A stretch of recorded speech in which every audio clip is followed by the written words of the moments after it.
Hi everyone, so today I'm going to be doing a Q&A for you all. A few weeks ago some of you guys asked me questions on Instagram and I'm going to answer them for you today. Most of the questions are actually about creative business or setting up life as a freelancer, which is really interesting, and I think that you guys obviously want to know more about that and about my experiences. So I'm going to jump straight in with the first question, which is from Bob McMahon. And she has asked, how did you get started? So I think this is probably referring to setting up my company and my business. So I did printed textiles at university, that was what I studied there. And when I graduated, I sort of knew that I really wanted to set up my own business. And I wasn't really sure how to do that, but I just went for it. And the problem was that at university you don't really get taught how to do that, so it was a bit of a baptism by fire. I basically, to kind of shorten the story, moved to London. I started making products out of my printed textiles, my fabrics, and started selling them on Etsy, and it's really grown from there. I've always been quite independent and I've wanted to carve my own path, and I don't really suit working for other people and other companies because I just like to create my own work and kind of see what I can do and how I can push myself, and I really enjoy working for myself and being a freelancer. That just really suits me. It's not for everyone and it's really difficult, but you just have to go for it, and it's all about growing organically and making mistakes and doing things that are a little bit scary. So Miss La Lucy has asked, I'd love to know how you find inspiration for your pattern designs. Basically this is mainly from my time at university, and when I did my foundation year at college I got really into mid-century design and Scandinavian design, and they're still the two main kind of eras and styles that really influence my work. I absolutely love Henry Moore and Svensk 10, who is a big shop in Sweden. And yeah, just kind of any Scandinavian designer, especially if they're around in the 1950s and 60s, that is just something I absolutely love. More recently, I've been guided by my customers and what they want as well, so it's a real balance of what I like and what I think other people are going to like. And I'm also really inspired by things I see around me. I always love nature is a perfect example actually of being in nature and seeing like a beautiful leaf. It sounds kind of corny, but it's true. Or a sunset or some texture and colour, and just really being inspired by that too. So it's a combination of all of those things. So Hi Sai has said, as I know there are lots of pattern designers in London, and as one of them, how do you face the competition with others? I think it's how you look at it, really, and it's all about being positive and knowing and believing that you are creating good work.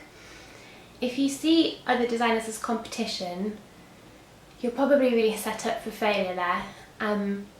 You need to think positively about other people's work and be inspired and help each other, and the creative community is huge and it's full of really talented people and you can all work together. I think that it's a little bit dangerous to see it as competition and kind of, I don't know, it's just bad to kind of be jealous of people and like worry about what other people are doing. It's much more important to be supportive and concentrate on your own work. So I don't really see other designers as my competitors. I always try and see them as just people who are just doing what they love, and if I have the opportunity to, I will help other people as well. I think that's really important. So basically be supportive, help each other out, and just create great work, and there shouldn't be a problem with competition. So Seafar & Co has said, what are your favourite art supplies to use when you're designing? So most of the design that I do, I usually use a layout pad and Sharpie pens. It's really basic. I just do lots of sketches, and I pretty much design my patterns in a layout pad, scan them in so that they're done. I don't make the patterns on Photoshop. I'm really into doing everything by hand, or as much as possible by hand. This makes life a bit easier, and it's kind of better to connect with like physical art supplies than Photoshop and just relying on digital kind of tools. I really like old school design.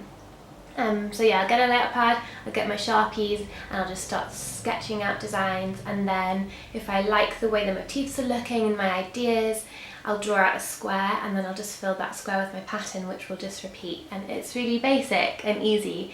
I think pattern design is seen as something that's really complicated, but actually if you just kind of do simple stuff like me and you do it by hand, it's not that scary.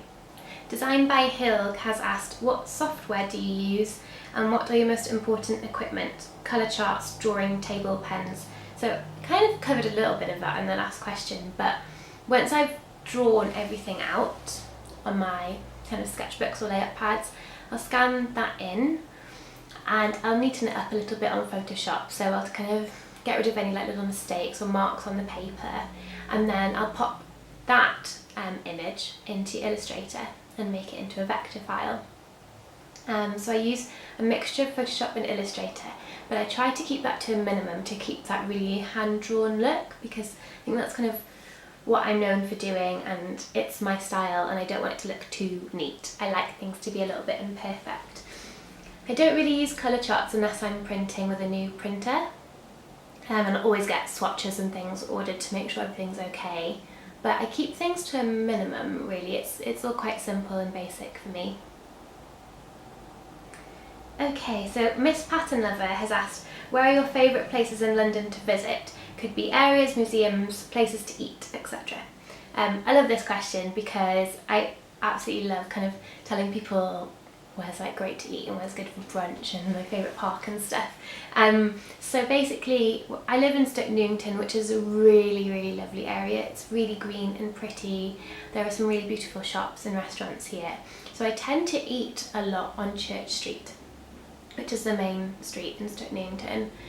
There are some wonderful restaurants that have recently opened a few months ago, and I've been really enjoying eating there, just trying out the various places.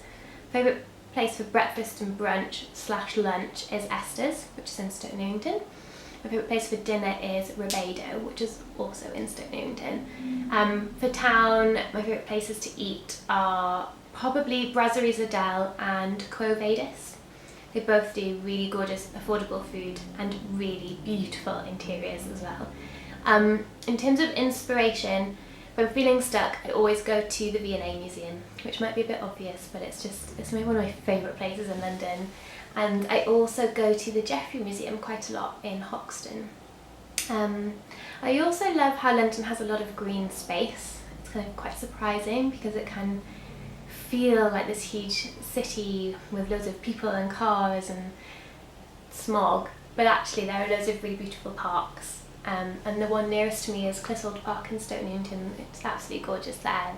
There are deer and lots of other animals, and I really love it there as well. Okay, so Oliver V has asked, who are your favourite artists / designers?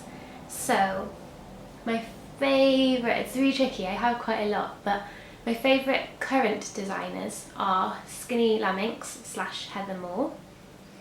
She's wonderful. She does really gorgeous, kind of brightly coloured geometric prints. I also love Lotte Jansdotter, who was my main inspiration for starting my business up actually. Her work was really the kind of, I don't know, the push that like made me want to start doing what I do, was seeing her work, and she's really inspirational. My favourite designer from the 1950s and 60s, mid-century designer, is Henry Moore. He actually did loads of really beautiful textile prints. I absolutely love those. And also Ollie Eskel. I've got a few books of his up there. Also, I'm just looking at my bookshelf. I have a wonderful book by Collier Campbell, which is their entire archive that is so inspirational. It's this huge book full of their patterns, and it's like, I kind of get quite overwhelmed when I look at it. I'm like, I want to do stuff like this. And Sphinx 10, which is a shop in Sweden. They stock a lot of work by Joseph Frank, who was a designer in the 1960s, I believe. Predominantly 1960s, his stuff. And it's absolutely gorgeous. You need to check out their website. If you kind of like mid-century textiles, you need to have a look at that. So those are my favourite boys and girls. Nicole Corbell has asked, is the industry hard to crack? I think any industry, if you're going at it alone, is difficult to get into. I think there's no one piece of advice I could give that would make it easier, but it's so important to be true to yourself, to create work that you love, and to be as ethically and sustainable as possible. There are so many brands out there that promote cheap, fast fashion and homeware, and I'm so against that in every way, shape or form. I think if you're going to start your own business up, if you're making products, make them well, make them to last, and make them beautiful, and people will want to buy them off you. I feel like it's so important to create a business that you're proud of and that you love, and everyone else will love it too if you create work that you're passionate about. That's the kind of my main advice I could really give anyone who's starting out. And also, take it really slow and don't rush things, because it is difficult. It is hard to crack the design industry, and I feel like the homeware pool I'm in is really saturated, and you kind of just have to keep going and keep producing interesting work. Rosie Kisser Jones has asked, I'd love to know how much of your design process is done digitally versus on paper, or anything you can share about your process. So I'd say about 70 to 80% is done on paper. And then, like I said, I just tidy things up a bit really on the computer. I usually have a really clear idea of the sort of design I want to do before I start. I'm not really one of those people who will just doodle and things will just kind of come out onto the paper. I really plan things out in my head, and I'm like, oh, I want to do design with swans on it, or I want to do a new geometric, or I want to do design featuring like meadow flowers or something, and I'll do lots of research and then I'll start the actual drawing. So yeah, that's kind of how I work, and it is, the majority of it is on the paper, which I really love, it having that kind of physical connection with something. Okay, so Abby Costello says, any advice for a starting out designer maker? Do you think living in London has helped your career/business? So I think that you definitely don't have to live in London. You don't have to live anywhere. You just have to make sure you're in the right headspace and you have everything around you that you need to create work. I actually I really disagree when people say you have to live in London, that it's so important to live in capital cities, otherwise you're not going to get anywhere and you're not going to meet people. Because if you're good at what you do and you work hard, there's no reason that you can work in a garden shed in the middle of nowhere, and that's what's important. It's not about living in an expensive city. I love London and I live here for many reasons, and a few of those are work related. But I didn't move here and stay here because of work. I stayed here because of the people that I met and the city itself, and it's kind of an addictive place. I do want to move out at some point, back up to the northeast where I grew up, but not just yet. But in many ways London has helped me. There's wonderful art galleries and resources, and it is great for kind of marketing opportunities and networking. But the great thing is, in the kind of age that we're living in, a lot of those networking opportunities are available online. You've got your social media networks that are completely free to join to promote yourself, and you can make connections that way too. And it's important to make connections wherever you live and meet people, and I think that London isn't the only place to offer that. Okay, so Catherine Larcom has asked, I would love to ask a few questions. What was the most important step in starting your own creative business? So the most important step was probably just believing that I could do it and having people that I knew would support me. And that's kind of has a double meaning. So someone that I knew would like my work and possibly buy it off me, and people who could like mentally support me as well. And it started off really slowly and really cautiously, and I only made a few products. I started just selling fabric by the meter, which is a print on demand thing, so I didn't have any stock. I wasn't spending money on stock, and I had a few cushions, and that was it. That's how I started off for about the first 6 months. That's really all I sold. And basically, since I started getting press and bloggers featuring me, that's when I knew what I was doing was good, and I grew from there basically. What platform do you think is the most useful in finding new clients? This is a tricky one. I really love Instagram, but I don't think I get any work from it. It's more about connecting with other people, other creatives, not really businesses, I think. But I think Pinterest has been the one that has actually got me the most work. And there was a moment a few years ago where I was feeling a bit overwhelmed by all the social networking options out there, and I was this close to cancelling and closing my Pinterest account. And then Tommy Hilfiger emailed me and wanted me to do some work for them, and they'd found my work on Pinterest. So I was like, no, okay, not gonna cancel my Pinterest account. And I believe that M&S found me on there, and yeah, I think most of my clients have found me on Pinterest, and it's something that I just never thought would happen. But I do a weird thing where I kind of type my name in and I see what people are pinning of my work, and then I realise what's popular and I do more of that. It's so useful. I think I used to love Twitter when it kind of first happened, but now I'm just all about Instagram. Instagram is the best because it's visual, so I love that. So the third question from Catherine is, where do you get your work printed, such as your bags, etc.? I get all my fabric is printed in Suffolk. Everything is made in the UK. I don't outsource to any other countries. It's really important to me. So it's printed in Suffolk and it's posted to me back in London, and then I sew things together. If I'm really busy, I also have a few seamstresses that I work with that are also based in London.